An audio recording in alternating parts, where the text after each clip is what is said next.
این شبها این امت که در کشورهای اسلامی در دنیا زندگی میکنند ساعت 2 شب بلند شوند و دست به سمت الله بلند کنند که خدایا اسرائیل را سربنیز بگردان. الله از صفحه تاریخ صهیونیسم و یهودی پلید را حذف میکند. نزدیک به 2 میلیارد مسلمان در این دنیا زندگی میکنند. 9 میلیون یهود مسلمان ها را ذلیل گردانیده است. 9 میلیون یهود حاکمیت میکند. 9 میلیون یهود خانه رب ما را از پیش ما غصب کردند. امروز ما کی را نداریم؟ عمر. امروز در میان امت عمر نیست. چون این دیوارها شکستانده نمی شود، این دروازه ها شکستانده نمی شود، چون علی نیست که دروازه خیبر را باز بکند.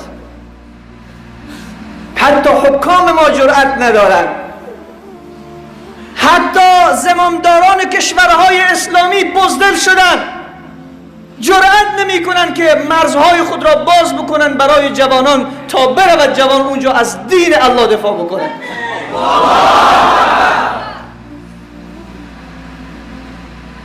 امروز عمر نیست. اولین کسی که اون قدس و اقصا را، مسجد الاقصا را فتح می کند عمر است. ای کاش عمر جان امروز تو می بودی. ای کاش امروز تو می بودی که خواهرانت و دختران نبی در مسجد الاقصا زیر پای یهود لگدمال می شود.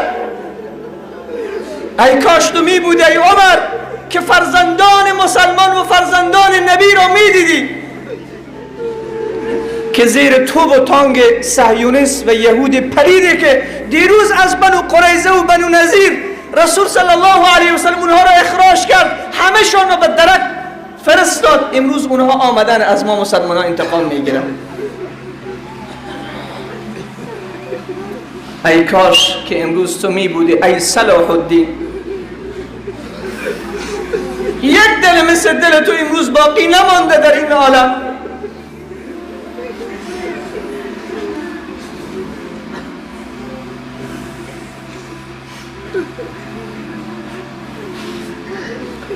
یک افسر انگلیسی نامه می نویسد به صلاح الدین ایوبی که ما می آییم به در مدینه، اونجا قبر نبی شما را باز می کنیم و جسد نبی شما را از قبر بیرون می کنیم، اون را دار می زنیم. به مجردی که این نامه می رسد به دست صلاح الدین ایوبی، اشک از چشمانش جاری می شود و بلند می شود، از جای خودش قسم یاد می کند که خنده در لبان صلاح الدین ایوبی حرام است تا این سگ را به جهنم نفرستم که به نبی ما توهین کرده است. امروز میبینید صفحات را که در غزه چه اتفاق افتاده است. میدانید که فلسطین و مسجد الاقصا چه جایی هست. این ارتباط در عقیده من و تو دارد مسلمان. وقتی از بیت المقدس گفته می شود، از مسجد الاقصا گفته می شود، شاید بسیاری ها نفهمند چه ارتباط با ما دارد. ارتباط در عقیده و باور ما دارد. این قبله اول مسلمین است. رسول معظم اسلام صلی الله علیه و سلم وقت داخل مدینه شد 16 ماه یا 18 ماه رو به طرف بیت المقدس نماز خوانده است. و مسجد الاقصا محل است که وقت آیه نازل می شود سبحان الذي اسرا بعبده لیلا من المسجد الحرام الى المسجد الاقصى الذي، در اون عام الحزن، سال غم که رسول خدا بهترین حامیان خود را از دست داد، ابو طالب از دنیا رفت، خدیجه الکبری رضی الله تعالی عنها از دنیا رفت، برای اینکه رب العزت و الجلال نوازش بدهد، تسلیت بدهد، آرامش به دل نبیش ایجاد بکند، پیامبر صلی الله علیه و سلم را به مهمانی به آسمان ها فرا میخواند. کن داستانش مشهور از شب معراج. میدانید که رسول خدا از کجا به سمت آسمان رفت؟ از صخره بیت المقدس. از صخره بیت المقدس، همون جا رسول معظم اسلام صلی الله علیه و سلم امامت میکند. امام اعظم رسول معظم اسلام صلی الله علیه و سلم است که همه انبیا و پشت پیامبر محبوب صلی الله علیه و سلم در همون بیت المقدس نماز میخوانند. قبله انبیاست. ولی امروز تحت اشغال صهیونیست یهودی قرار گرفته است. در این چند روز چند تا موشک به اون غزه برخورد کرد. چقدر مسلمان را به خاک و خون کشانید، چقدر اطفال را به خاک و خون کشانید، چقدر زنان و دخترانی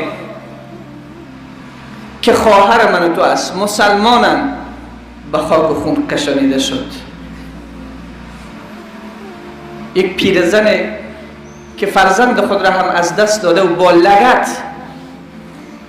با لگت عساکر کثیف اسرائیلی لگدمال می شود. ما می بینیم میشه. اگر تو بگویی جناب مولانا من هم دوست دارم اونجا بروم شهید بشوم، من دوست دارم اونجا بروم جهاد بکنم،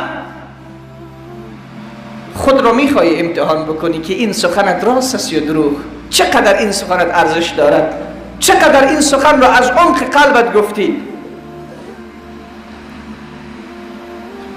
از کجا بفهمی که این را راست گفتی؟ از اینجا فهمیده میشد که آیا این شبها در دلهای شب بلند میشه و گریه میکنی به حال امت مظلوم فلسطین.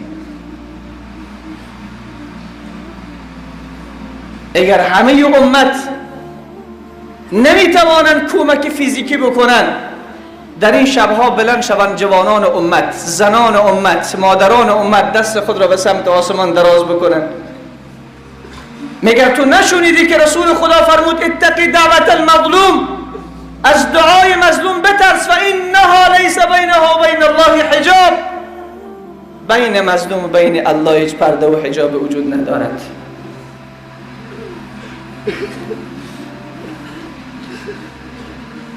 وقتی اون حالت را میبینیم، اون ذلت مسلمین را میبینیم، اون خواری مسلمان ها را میبینیم و صفحات تاریخ را مطالعه میکنیم، اون عزتی که در زمان عمر الله و مسلمین داد اون را میبینیم.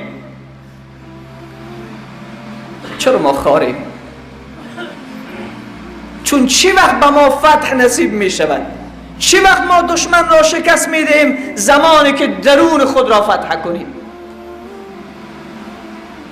رسول صلی الله علیه و سلم میفرماید بزرگترین جهاد اون جهاد است که یک انسان با نفس خودش بکند. ما که نتوانستیم با نفس خود جهاد بکنیم. مجاهدین اسلام نبرد میکردن و جهاد میکردن. خنسا دعا میکند که خدایا من 4 پسر دارم، هر 4ش فدای دین تو میگردانم. در روز غزوه، روز نبرد، فرزندان خود را فرا میخواند، اسمهایشان را میگیرد، فلانی فلانی فلانی فلانی. میدانید مادر شما به شما چی توصیه و نصیحت دارد، چی وصیتی دارد؟ میگویند چی مادر جان؟ ما در خدمتیم. میگه فرزندانم، ملاقات ما و شما در روز قیامت است. فرزندانم، ملاقات ما و شما در روز قیامت است. امروز که رفتین زنده بر نگردیم، که من آمدم تا 4 تا فرزند خود را فدای دین الله بکنم. اگر یک مرد امروز دل خنسا را در این دنیا می داشت چه اتفاق می افتاد؟ اون وقت فرزندانش می رود در میدان، فرزند اولش مبارزه میکند و میکند شهید میشود، دومش میآید مبارزه میکند شهید میشود، سومش میآید مبارزه میکند شهید میشود، 4مش میآید مبارزه میکند شهید میشود. خنسا خبر ندارد تا اینکه اجساد مجاهدین را از میدان جنگ بیرون میکنند. خنسا مادر میبیند که فرزند اولش را به تابوت گذاشتن، از کنارش تیرش میکنن، میگه الحمدلله. فرزند دومش میآوره میگه الحمدلله. فرزند سومش میاره میگه الحمدلله. فرزند چهارم را میآورن میگه الحمدلله. رو به طرف آسمان میکنن میگه خدایا ای رب من تو شاهد باشی که من 4 فرزند خود را فدای دین تو کردم، شهادت فرزندان مرا قبول بگردان. کجاست امروز این دل؟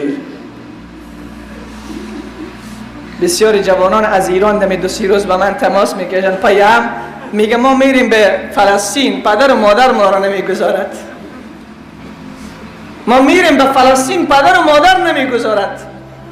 ای پدر بزرگوار، ای مادر بزرگوار، چی میخوایی از این افتخار بالا که فرزند تو شهید در راه الله بشود؟ ای کاش الله این لطف را در حق احمد فیروز بکند. ای کاش الله این لطف را در حق من احمد فیروز بکند که من شهید در راه الله بشوم. برادران من رفتم، حیات الدین صاحب رفت، عیاض نیازی رفت، مسلمیان رفت، مفتی نامان رفت، ولی من هنوز زنده هستم. که امروز فرا خواهد رسید که من هم شهید در راه الله بشوم.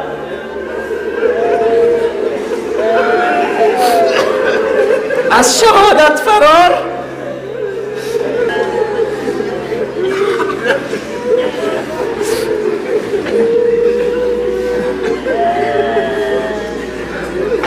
باید غبطه بکنیم که چرا فلانی از من پیشتر رفت، چرا من نبودم. وقتی من اون عزت را که در جنازه صاحبی رحمت الله علیه دیدم، همون روز در روزه من این آرزو را کردم ای کاش امروز من می بودم اینجا.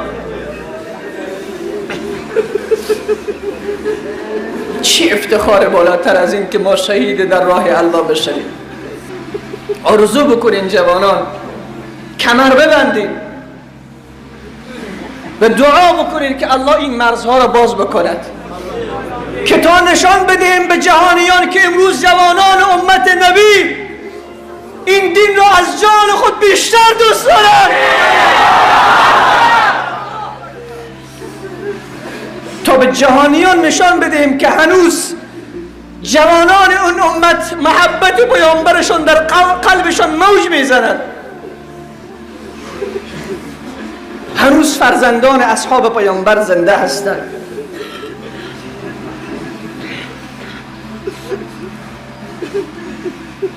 نگذاریم دشمن را که از این بیشتر بر سر ما حاکمیت بکند.